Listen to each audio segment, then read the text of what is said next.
thank you all for being here. Really appreciate it. I think I'm going to get us started because we have a good group.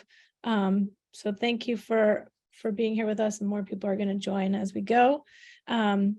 Just want to introduce myself. I'm Kelly McMahon. I'm with the Carnegie Foundation for the Advancement of Teaching, and I have the pleasure and the honor to play MC for our community of practice, and I do that on behalf of the grad partnership, our organizing members. So it's part of a really exciting group, and those are on the screen here. We have, you can see the names of the organizing members that are kind of part of the leadership group of the grad partnership. And if you go to the next slide, Amanda, but all of us are hopefully feeling part of this community and part of grad partnership. So we're really glad you're all here. Would love to just take a moment. I'll pause here and just want to invite you to say hello to someone. So maybe it's a friend that you've seen at another one of these community practices, someone they haven't seen in a while, or someone brand new. Just drop a note in the chat. And so to do so, you can just go down to your chat feature if you haven't done this before. And maybe you're learning something new about Zoom, which would be amazing after 3 years of living on Zoom. And you get a chance, you can just send a private note to someone. You can write to everybody, or you can just write to someone and to say, hi, it's nice to see you, friend. Part of our virtual space, we don't really get to have that the small talk that you get that's really quite lovely at the beginning of meetings, where you get to ask someone, hey, how are you? Did you get your hair cut? You look great. Whoever it is, please feel free to reach out, send a note, and just say hello, strengthen the ties of our community. Thank you, Amanda. So what brings us here? Our mission with the grad partnership is that we are partnering with communities to use high quality student success systems so that schools are empowered to graduate all students ready for the future.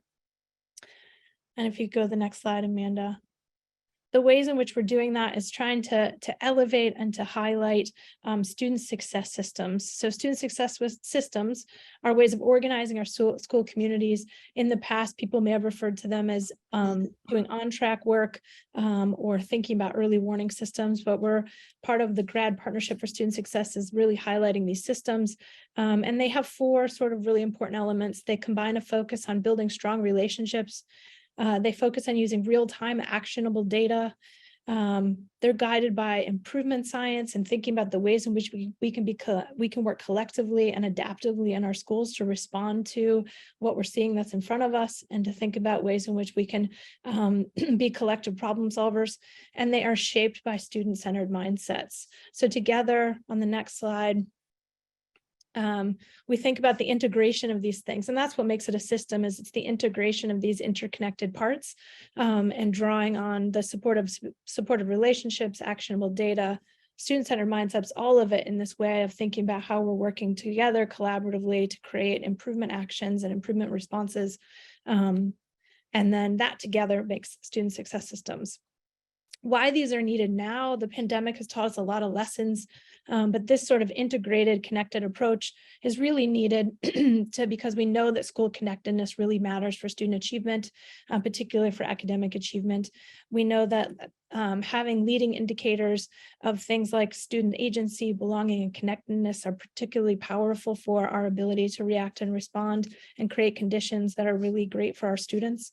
It allows us to track academic gains in real time, so we're not waiting for the lagging indicators to show up. It allows us to know if the interventions that we're working on, the small changes that we're trying all the time, individual teachers in their classrooms, but also in the larger schools, are these things indeed improvements, and for whom and under what conditions? It shows students and teachers that schools, not just some individuals, are working to make sure students succeed, but that collective effort is really important and powerful. And instead of feeling burned out, can actually inspire us to keep working. And then focus on post-secondary preparedness and not just graduation. That really, it's about creating conditions within which students are thriving in school and attaining more. Amanda, can you go next? So our community of practice, why we're bringing us all together, is that we're hoping that this creates an opportunity to connect people who want to implement, improve, and innovate on these student success systems. We want to create some shared learning across this powerful group. We want to generate motivation and inspiration, and that we're also defined by our mutual engagement in this work. We have some agreements for us in our community of practice. So these are just some agreements for our space here today. We have a we, not me. We share the stories and we share airtime.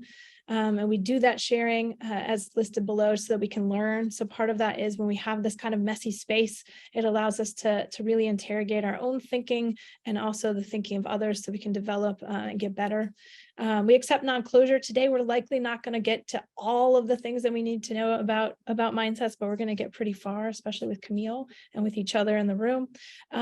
We use Chatham House rules. So part of this space is it's really important, back to that idea of growth mindset. There's really important learning that can come from failure, but we want to make sure we create a space to do that that's safe. And so we use the ideas, but we keep the details in the community. So, those Carnegie people, they're really failing with using data. So we don't necessarily need to spread that, but we want to talk about the challenges of what it's like to be able to get real-time actionable data. And so we'll use that. And then lastly, it's always important, it's always better and easier for us to learn when we have a little space for joy. So make room for joy in the work, and that keeps us coming back. Amanda, if you could go to the next slide. This is a foreshadowing, people. So in this community, we are working on using evidence and research and working on getting better. And so I just want to, there's research and evidence that suggests it's really important to, when people understand the expectations, they're better at meeting them.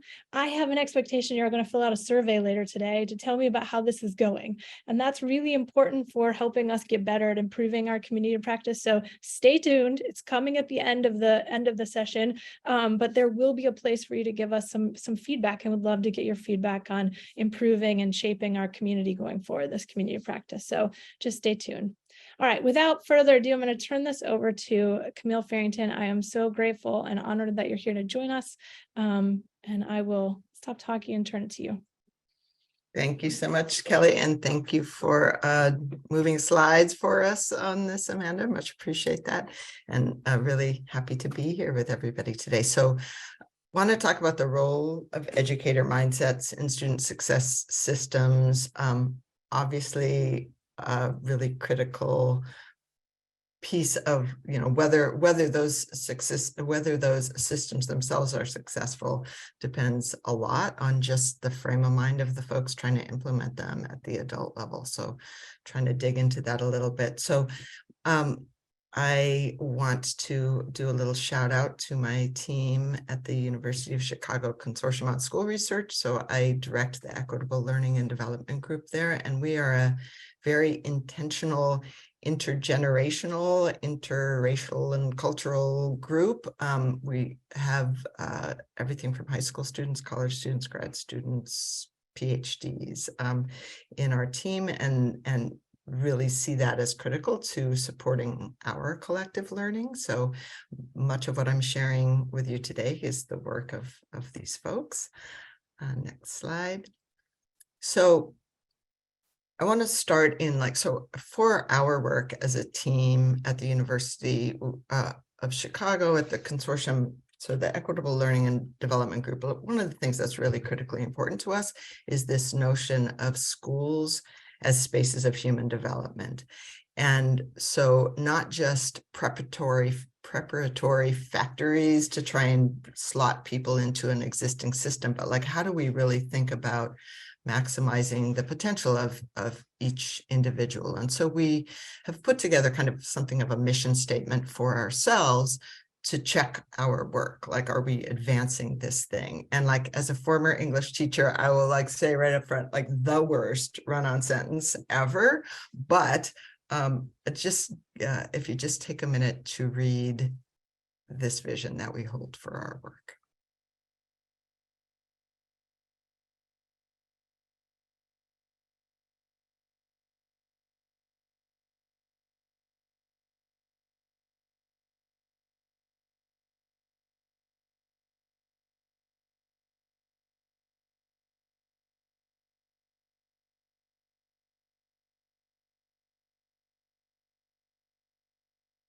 So as we think about anything we do, and in this case, student success systems, the question of what is it, how is what we're doing contributing towards this vision?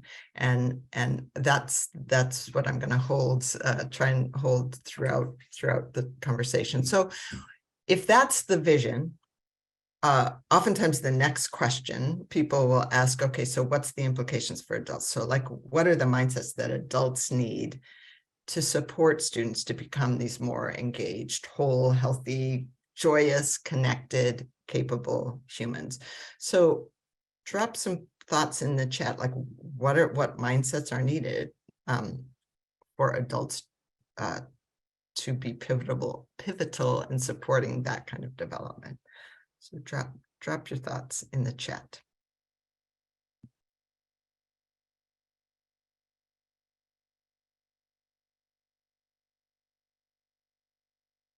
Wait for it.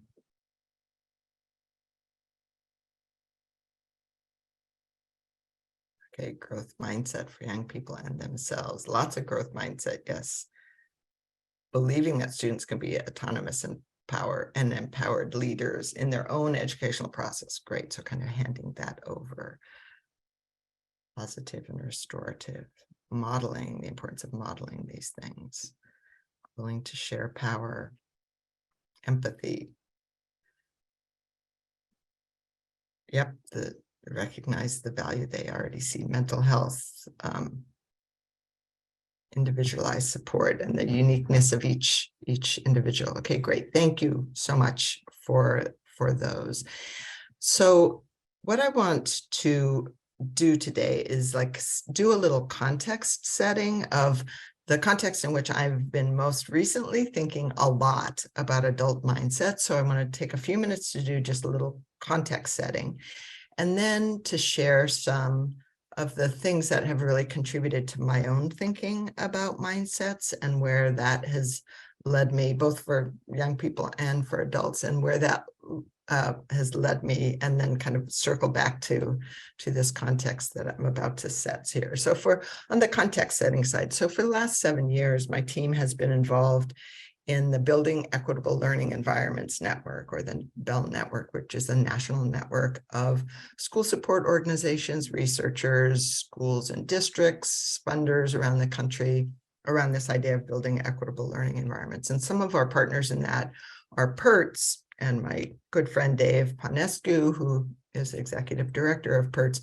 And PERTS and my team at U Chicago, in this Building Equitable Learning Environments, like our job is in part to this idea of measuring learning environments. How do we understand how people are experiencing, how students are experiencing their environments? And so in the spirit of student success systems and kind of early warning data, we really have landed on this idea that schools are paying way too much attention to the outcomes of effective learning and not near enough attention to the causes of effective learning, and proposing that we kind of move from these more what we call downstream outcome measures to upstream conditions that make those outcomes more likely to unfold.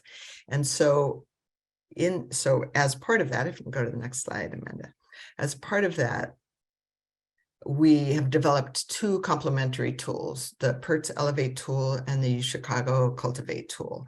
And these work together on the same basic 3 big ideas. 1, how a person experiences a learning environment strongly influences their thoughts, their motivation, their behavior, and their engagement in that environment.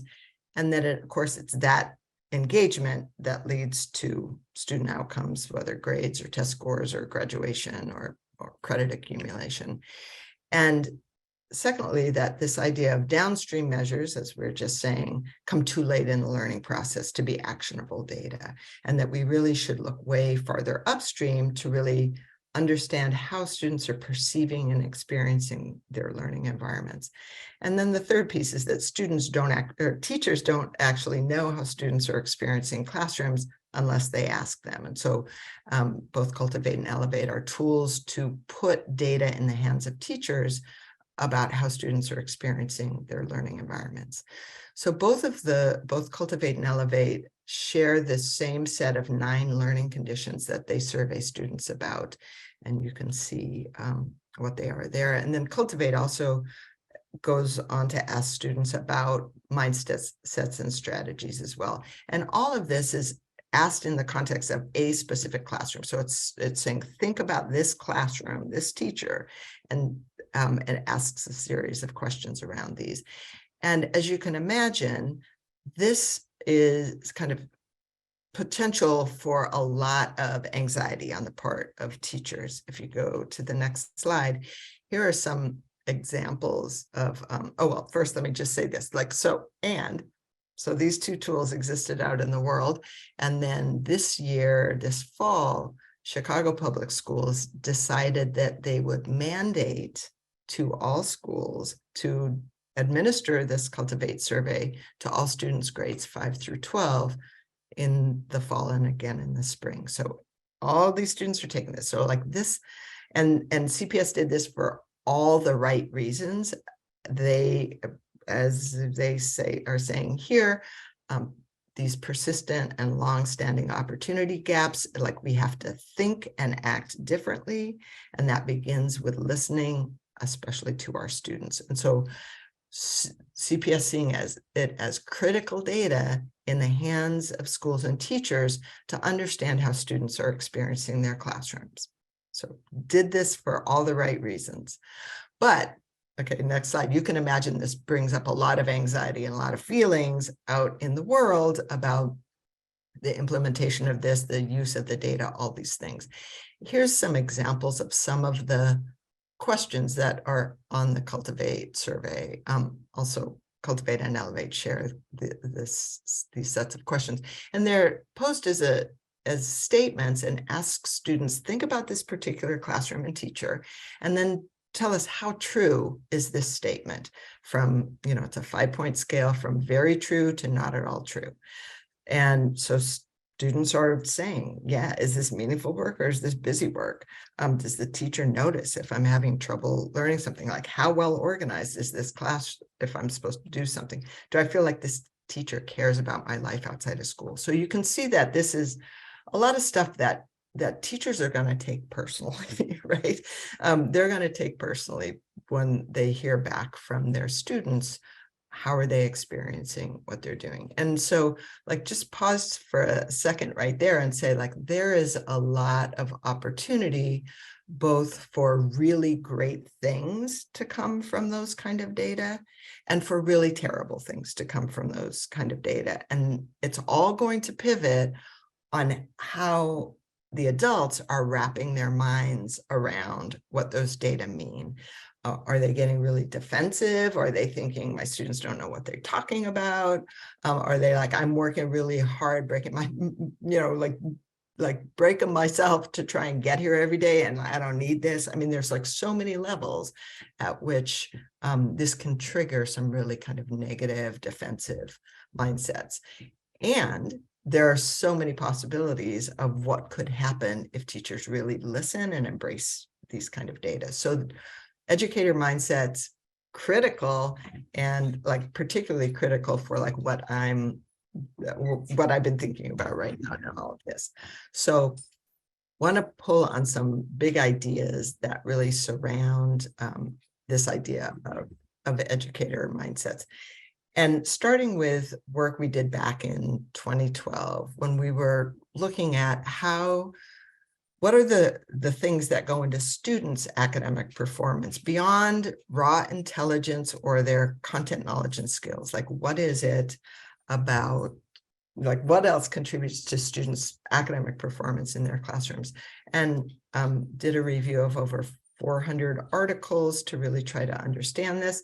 And we see that the two big things, if you click once, Amanda, is the importance of academic mindsets for really driving perseverance, behaviors, and ultimately performance. So how students fix their minds around things determines their perseverance, their behaviors, and their performance.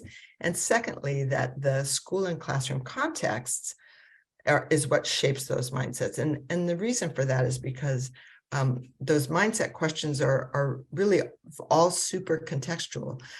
Do I feel like I belong here? Do I feel like this work is relevant to me? If you can go to the next slide, all of the questions that students are thinking about, what I call these psychosocial preoccupations, are all contextual questions. Do I belong here? Am I able to do this work? How do I feel about these people? And so understanding myself, my potential, what's being asked of me, these are all super, super contextual things. So in thinking about this as applies to students, like my mind immediately goes, and I can see the question in the chat, Linda, as well, like what's the parallel upstream measures? Exactly where my mind goes as well. And so the question of like, well, what do teachers think about when they're in school? And the same sets of questions, right? What would success here really mean to me? How do I feel about this? How am I connected to my colleagues? How am I fulfilling my purpose? Are my identity and competencies valued here? How do I know how to do this thing they're asking me to do? Like all of those questions are as important for adult educators as they are for students. And in the same way that those mindsets drive students' perseverance and behaviors and performance, we have to believe the same is true that they drive adult educators' perseverance and behaviors and their performance in the classroom and the way they behave in the school in that space. So that's kind of big idea number one, is just the parallel between what's true for young people and what's true for adults in terms of performance in a setting. The second set of big ideas, like from that work, kind of the next work we did was, if you expand beyond just caring about academic performance in a classroom and think much more broadly about like life outcomes, really broadly, like what contributes to young people's success in the world.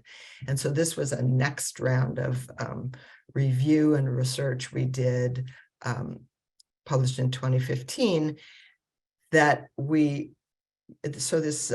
these concentric circles here on the right, we're saying like, if the goal is not just academic achievement, but like a broad set of competencies, socially valued competencies, a sense of young people having agency in the world, and an integrated identity, the idea that I can kind of build out the different pieces and social identities of who I am, and that those become assets to me in a variety of places and like different domains of my life. And so the idea that competencies, agency, and integrated identity become like kind of the goals for what education and learning and development, ought to be, and what educators ought to hold for young folks. And then the idea that these outside things rest on a set of foundational components that start building in early childhood with self-regulation and the beginning of development of knowledge and skills, and then move through in elementary grades. Those things get built stronger as you move into middle school and into high school. The idea of mindsets and values become increasingly salient to young people, and that all of these things are kind of mutually reinforcing to build towards agency, integrated identity, and competencies. So that work, since that time, we've been building on that work in a couple different ways. One is just saying like, well, what are the kind of actual experiences that support all of that development, and building out a more robust idea of experiences for young people to act and then reflect on their actions and experiences. And it's through that action and reflection that drives learning and development. So how important experience is for learning and development. The second piece is we built out this model to add a couple things on the outer ring, and that includes purpose. So what is your purpose? What's your why? What is important for you in life? And then the idea of social connection, that one of the goals of learning and development should not just be this real individuated kind of achievement, but also connectedness to other people. And so that is building your relationships, your networks, your communities. And so this is kind of our 2.0 version of this, to really for things that frankly were missing from 1.0 version. The other real kind of evolution in our thinking is like, well, why stop at young adult success? Let's also think about old adult success, and like, let's expand that to a broader age range, like throughout the lifespan. So how does all of this shape what we would think about in terms of mindsets and how they get developed in adults? Okay, go ahead to the next slide there. So adults really strive towards, like, if we think of Maslow's hierarchy of needs, and we know that those basic needs really need to be met, and psychological needs need to be met for everybody before they can really kind of get into learning. And as folks get older, the idea of these esteem needs and self-actualization becomes more of a thing. Like, how am I really contributing? What am I doing with my life?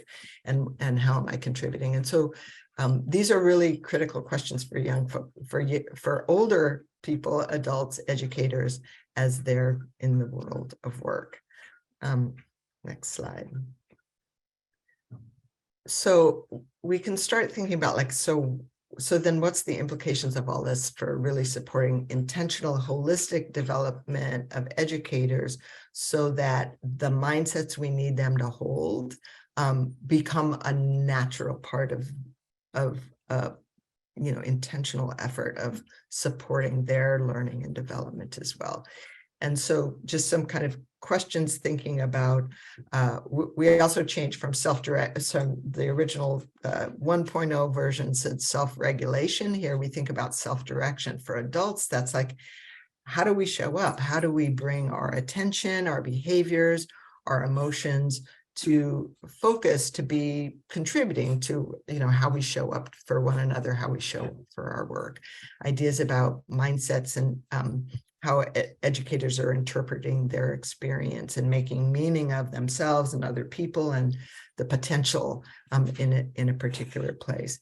Really making sure that people have the information and knowledge that they need access to in order to be effective at what they're doing. And then always making sure that we're grounding in people's values, like, what do they care most about? What are they committed to doing? And how is this connected to the work we're trying to we're set out in front of us. And then next slide, if we then think about the range of competencies that adults want to develop for themselves, and that we might support them in developing, the idea of supporting adult identity, continued identity development, and just making space for adults' identities in the places that we're working. Again, building social connection among people, making sure people have actually the capacity to act on their free choices. Like, so how much agency do adults have in the settings that we're asking them to work in? Schools tend to be particularly very top down, like folks are telling you what to do and then monitoring whether you did it. So, like, how much opportunity is there really to unleash that power and agency of educators? And then lastly, the purpose piece, and really grounding in our why. So having this picture of this kind of developmental supports that we want to provide for adults, if we ever want to get to that for young people, because the truth is that adults cannot create for young people the kind of conditions that they themselves are not experiencing, right? Like, it has to be true for the adults to make it true for the young people. So then that brings us to this question of, like, so what would students and teachers, young people, adults, educators, in fact, like any humans, what would they need to experience to become really healthy, whole, engaged, joyous, connected, capable people? And so as we think about mindsets, we have to think about this set of experiences and this broader attention to everybody's development. So that leads us to kind of like, this is like just in my career where I'm at in thinking about schools and work, is like there's three big questions. So like, what kinds of learning conditions and student experiences would best support young people's learning and development? So then therefore, what kinds of organizational conditions and adult experiences would make it possible for educators to create those conditions for youth? And then at a systems level, so like, what kind of institutional resources and vision and systems and opportunity structures would support that kind of learning and development for everybody, right? Like, how would you need to organize an institution or a system in order to prioritize the learning and development for folks of all different ages? So I want to kind of loop back to the context I said at the beginning with the Cultivate survey in Chicago Public Schools, and just to say where all of this thinking has like led us to name as being really priority for, as we're quote unquote rolling out the survey. And that, so all the schools, there's 500 and some schools will get their data within the next week now for their Cultivate data. And we've been doing a lot of professional learning sessions to support teachers and instructional leadership team members. And so thing number one is to recognize that data has so often been weaponized against teachers and schools that it was really important that we have a clear statement. We, as the university who created this survey, and Chicago Public Schools as the folks who are putting this out, to have a very clear statement that this is not an evaluation tool. It's not used for accountability, and to put it in a very, like, what the positive frame is. Kelly, you said up front, like, if you set the expectations, like these are the things that what we believe, like understanding how students are experiencing their learning environments, like inviting students into a partnership with adults, and really supporting teachers to be able to better realize their own aspirations for student learning and development. Like, that is the vision we're holding for this. It is not for evaluation and accountability. And in fact, the opposite, we're really trying to create a safe space so that educators can use these data to really do some reflection and some work in without a lot of oversight, monitoring, and a lot of it, like, for example, these aren't public reports. These will be school reports, not made public, so that teachers really have this safe space for doing this. And as we say down here, like my goal is like that, if at the end of this year, teachers are just curious, more curious about how students are experiencing their classrooms. Next slide.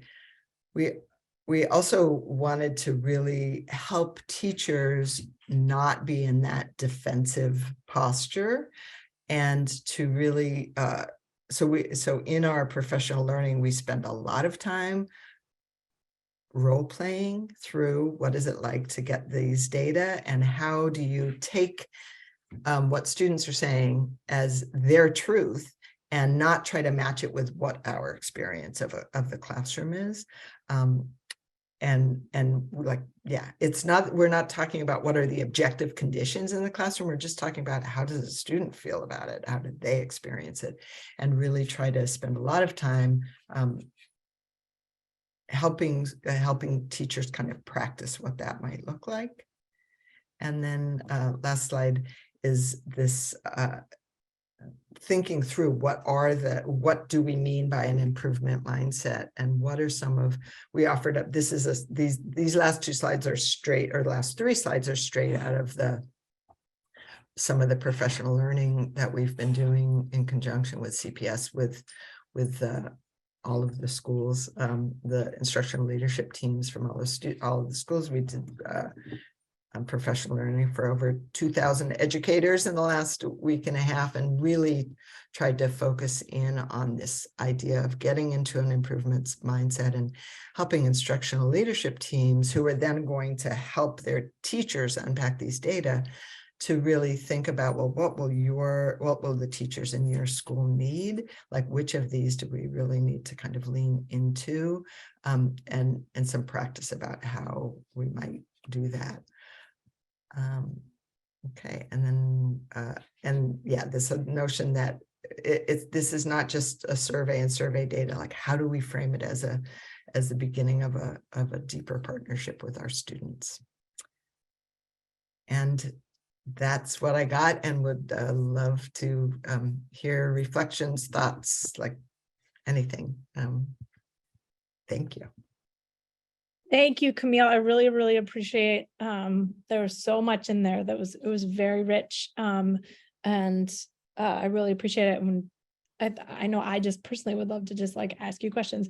However, we would like to give an opportunity for people to go into breakouts to have some reactions and whatnot. But before we do that, I'll open it up for maybe 2 clarifying questions. If anyone wants to ask a question of Camille, feel free to drop it in the chat, or you can come off mute and please just voice your question. So any questions for Camille?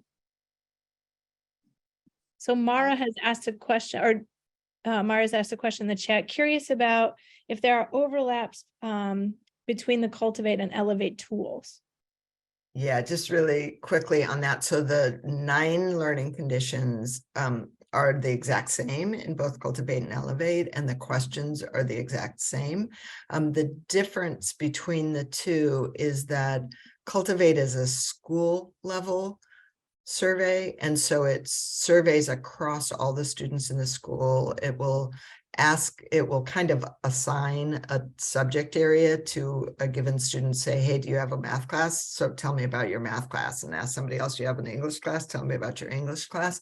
And then it aggregates those data to provide a school level picture of students' experiences in their classrooms, and then also allows schools to disaggregate that by subject area, so the math team, or by grade level. So the 9th grade team could look at like, what are 9th graders saying about their experience across 9th grade classes. So it's a school level tool that produces a school level report. The Elevate tool is something that an individual teacher surveys all of the students in their class and gets the data back directly to them. And so it's much more it's an optional thing that teachers, and CPS is also supporting the use of Elevate. So if teachers say they get the school level data back and they go, oh, like, I really want to work on getting better at this thing, and I want to know if I'm getting better. And that's what Elevate is for an individual teacher then to say, okay, like, I want to work on this particular thing around meaningful work, for example, and I'm going to try and do that. And I want to survey my students multiple times now over the next semester to see if I'm getting better at that. And so it's a tool that an individual teacher would use to kind of progress monitor themselves as they're working on particular learning conditions. Thanks, Camille. We have such great questions in the chat. And I know I have another question too, that maybe we'll just stay in the whole group. I hope that's okay. For those that we're excited about, you can please use this space. Hopefully this feels as comfortable as a chat and as friendly. So one of the other questions that was there was, is the intention to offer the survey every semester, every year? And I think there's also, just to clarify too, I think PERTS is offered more regularly. And I think I heard you say Cultivate is just the spring and the fall, but maybe, I don't know if schools are able, I know that was the mandate. I don't know if schools are able to use it at different times. Yeah, so for Cultivate, this year it ended up being not till December because they were just, getting contracts and things in place. But yeah, normally it will be October and then, April for the 2 Cultivate surveys. Elevate is, again, an optional tool that teachers can use. And the idea is to use that continually. In fact, PERTS has pretty clear data that going through 4 inquiry cycles, like measuring 4 times and obviously doing something in between each time, trying to get feedback from students and then get better at something like that it's in the 3rd and the 4th iteration of that, that they really start seeing growth in changes in those learning conditions. Thank you. We had another question from Tara that she asked, were there other ways besides the survey, student focus groups or any other way to understand how students are experiencing instruction? And that might not be on the whole scale, but do you know of examples of or places with which people are experimenting in other ways to understand student experience? Yeah, no, I think that like empathy interviews, focus groups, and within Chicago Public Schools at the beginning of the school year, every school was encouraged to figure out some kind of way to get student voice data to help inform their plans for the year. And so schools did focus groups, they did empathy interviews, they did, they made their own surveys. There was a variety of ways that different schools approached that. So yeah, and I think that like the more ways we can keep dialogue with young people about what they're experiencing and try and get systematic feedback about that, the better position adults are in. And one thing just to say is that oftentimes, there's like a chicken and egg question, like, do you need to get adults with the right mindsets before you can get them to behave the right ways, kind of thing, or like what comes first? And I think it's often through trying things, getting feedback, and then it's kind of it's obviously an iterative process, but oftentimes when the data is on the table, it just like allows for conversations between adults and young people to happen that wouldn't happen in the absence of the data, right? And it's really those conversations that are the data isn't the thing that's changing anything. It's just the data opens up the opportunity for these conversations, and it's those conversations that really, really have the potential to have big impact. And particularly, I think where adults have brought the data back to their students and said, whoa, like, this is what these data say. Like, it says, you don't think the work is meaningful, like, help me understand what would meaningful work look like to you, or what are other teachers doing that feels more meaningful, or what can I do that would make this better for you? And it's once you kind of get into that space that really there's like incredible potential for improvement for everybody's experience, and we've seen again in the data improved outcomes for students in those kinds of cases. That's great to hear. There is a technical question about the survey, and then I'm going to ask a question about just to get a little more concrete around perhaps some of the changes that have taken place with thinking about this. What are the experiences the adults need to be having? And perhaps a concrete example of how that's changed, perhaps a professional learning or whatever. And you can feel free, I'm giving this warning, you can feel free to tap on some of your University of Chicago colleagues who are here, in case, so just putting that out there. But there was a question, or sorry, there was two questions. Is the end goal of the surveys to help schools to improve student motivation, teacher motivation? And then also, is the level of anonymity by class period or by teacher?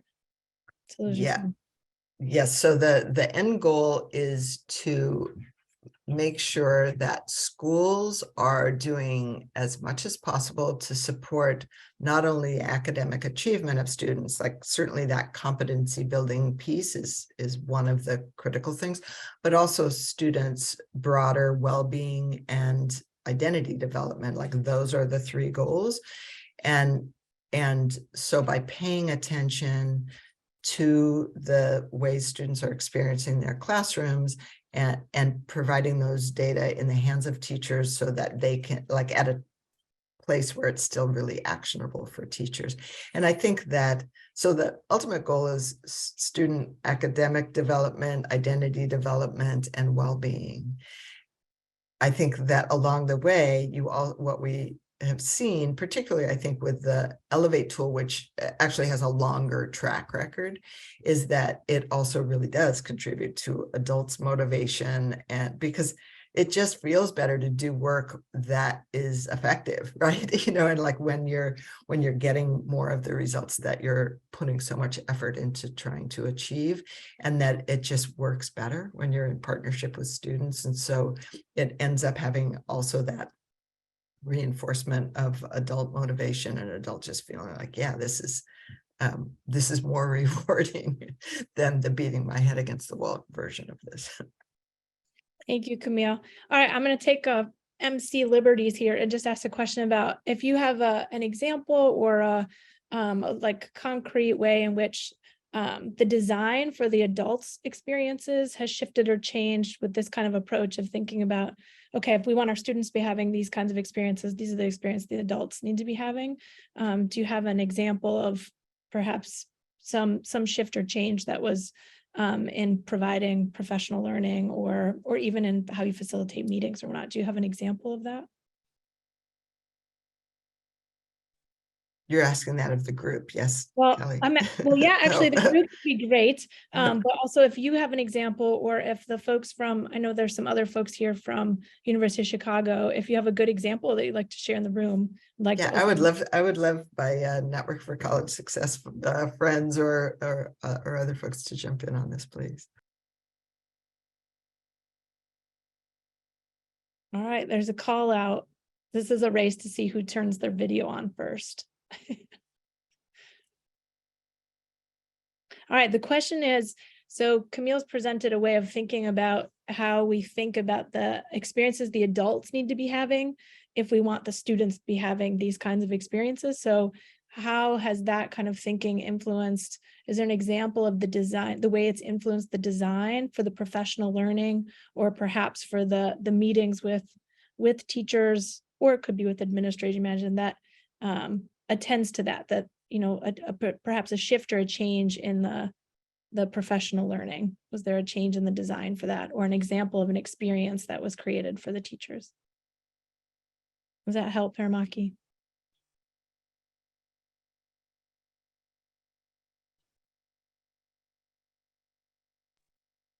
Yes, thank you for the clarity. However, I don't think I have an answer right off the top. So thank you. I'll continue to think. Thank you. Sarah, was there anything that you wanted to offer, like an example of a? Yeah, I wanted to go back to Camille's slide about like the learning experiences you want kids to have, then what are the learning experiences the adults need to have, and the parallel nature of those things, because most of us were not educated in such a way that we even have models for what this looks like, right? So how do we, as facilitators of adult professional learning, build, model what we hope to see in classrooms, which is more around, choice and active learning. And I don't want to, it's like all the things, right? All the things that are listed, where there's choice, autonomy, agency, respect for people's, the knowledge and expertise they're bringing to the learning experience. Like, it's all the things. And the more that we can model that and give people the experience of what that's like, the more they can build not only a vision for that, but also, Matt, I love this. Kelly, love that. No, the one that had the parallel ones. I don't know where it is. It was mostly text and it had 3 levels. You tell me which one, Camille. I'm trying to move through them. I think it's the guiding questions one, slide 33. Try that. 33. Okay. These ones. That one? Yes. Okay. Right. So you not only build a vision for it, but also like have some ideas of how that is actualized in a classroom. What does it mean to give people choice? What does it mean to respect? How do you demonstrate respect for incoming knowledge? So this is not what it was asked, like a specific example, but it's like, this is how we try to build professional learning. Thank you. I appreciate it. I know I put you guys on the spot to ask that question. I just thought it might be a way to make it concrete. So thank you. Yeah, and I just like to pick up on that. I think that thinking actively and really intentionally, and almost like in a checklist kind of way, like, what are we doing here that builds people's knowledge and skills? What are we building here that draws on this kind of self-direction piece, like how people are showing up? Are we attending to values and mindsets and how folks see the world?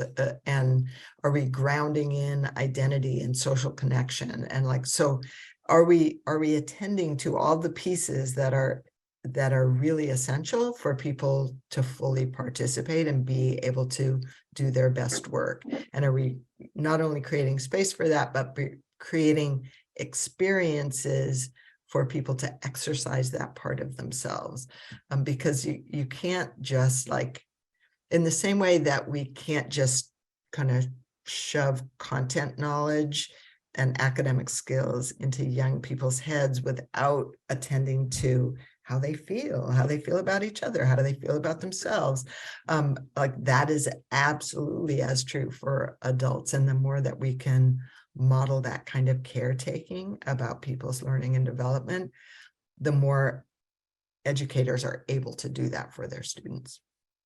Thank you, Camille. I really appreciate it. We have one more question, and then we'll wrap up our Q&A. Edwin has asked, is there anything in your study for Africa, for example, how do governments influence the way pupils learn? Is there scope for Africa? Thank you for joining Edwin as a South African journalist, or as a journalist in Johannesburg.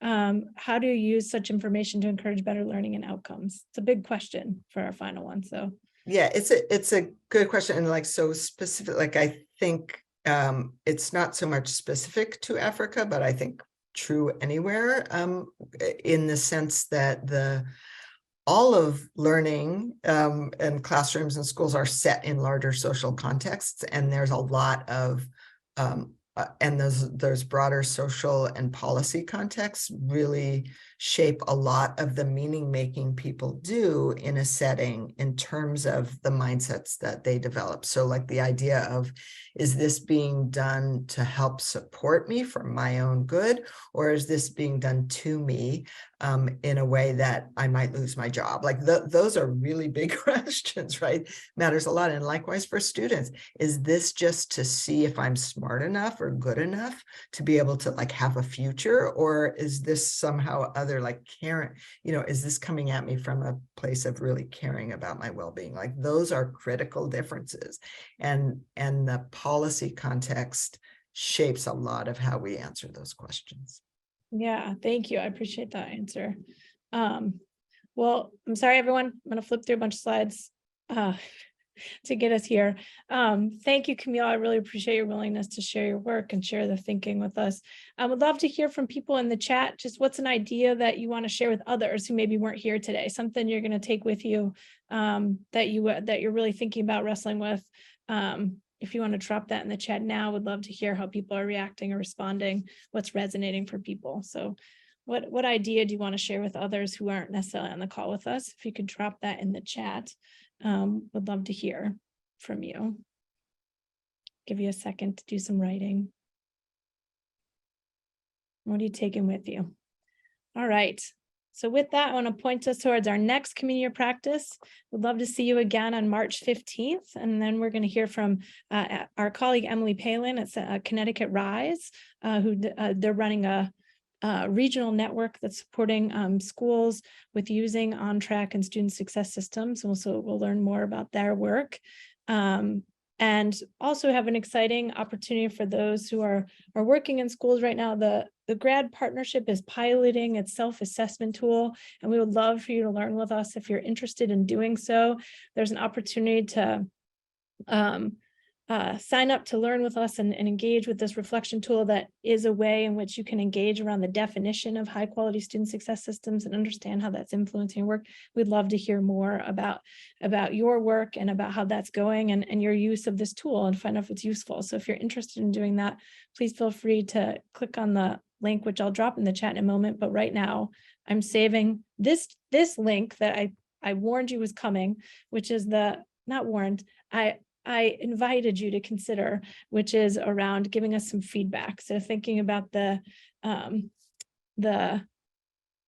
Oh, Amanda's still here. Sorry, I thought Amanda had to jump to go to another meeting, so she's still helping, as always, brilliantly in the background. I really appreciate it. So thank you for dropping in the chat. There's all the links there. So you can pilot the self-reflection tool is there, as well as the survey. Would love to get your feedback to just know how things are going for you in our community meetings, because it matters, because it's important that you like this. And I just want to say thank you. Thank you for being here. Thank you for engaging in the work that you do and being such an important part. And thank you again to Camille for sharing your work with us, and being a lead learner with us. So thank you so much. I look forward to seeing you all again.